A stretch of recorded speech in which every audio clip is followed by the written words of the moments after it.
সবথেকে বেশি হায়া এবং শরম আল্লাহ পাকেও করতে হইব।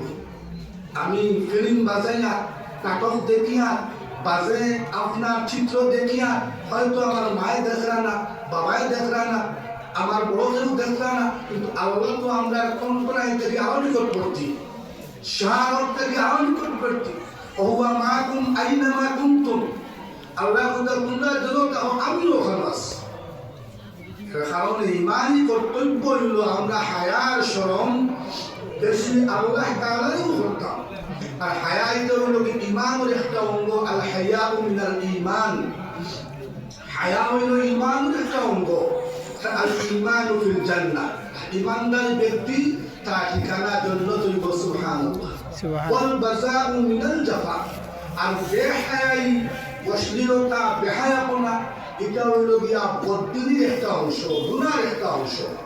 আর বল জাফাউ ফিন নার, গুনাহগার ব্যক্তি তার ঠিকানা জাহান্নাম, দোজখ।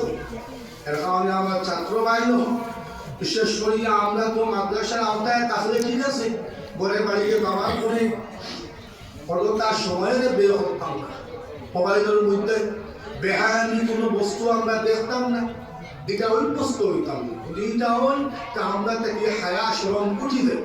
যদি আমি বড় থাকি, বড় কাপড় মুফতি হয়ে যাই, আলিম হয়ে যাই, মুহাদ্দিস হয়ে যাই, আমার ইলম বেকার, ইলমের কোনো ফায়দা নেই।